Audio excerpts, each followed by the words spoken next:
Honest J. Nowak. Oh yeah.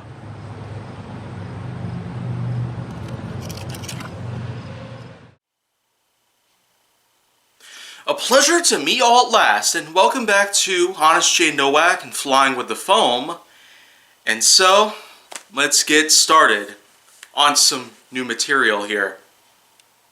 Number 667.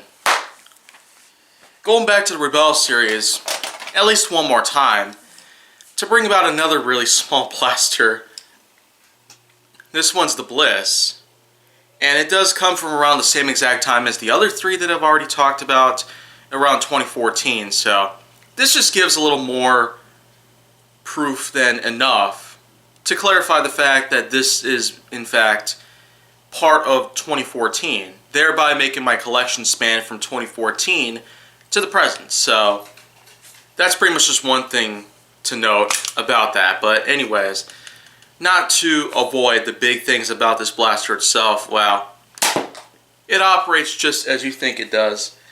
It's basically just that. A Jolt made for the Rebel lineup itself.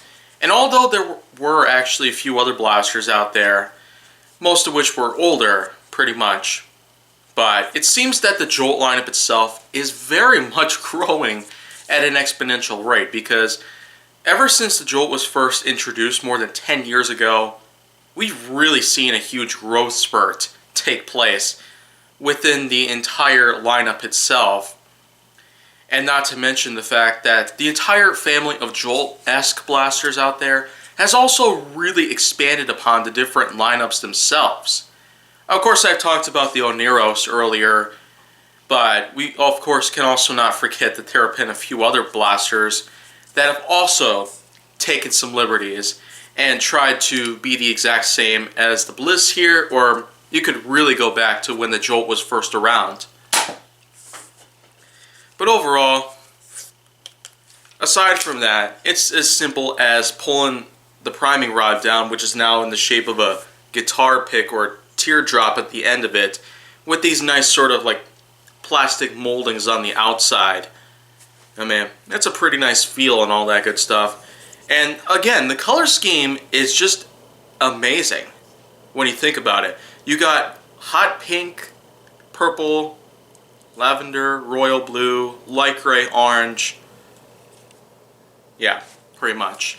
That's all that, because the Rapid Red, Spylight, and Messenger pretty much also had the addition of red. But even though that this comes from the same line pretty much in the same year, 2014, this does not feature any of the red on it, which I guess it's a missed opportunity. But I wouldn't say that it's misguided, so that's probably one other thing out there to mention. So, other than that, it's just like that. Doesn't really do great at twirling. But I will say that the aesthetics, the color scheme, presentation, the overall design is pretty good. I mean, it doesn't really have as sharp an end right here that would allow the pinky to slide on up and cramp against the other finger, so that's another nifty touch right there to not make the blunt end of this grip right here allow for the pinky to smush against the other finger. So that's another pretty nice thing. So it fits comfortably in the hand pretty much.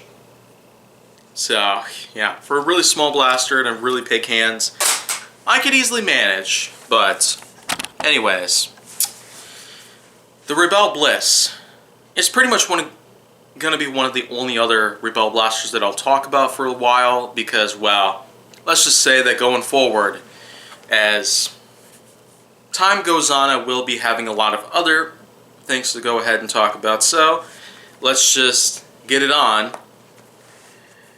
with some other action, which will be coming soon. But if you want to see more, go down my channel. Make sure that you like, subscribe, comment, follow me on social media, and stay on the Hollywood side.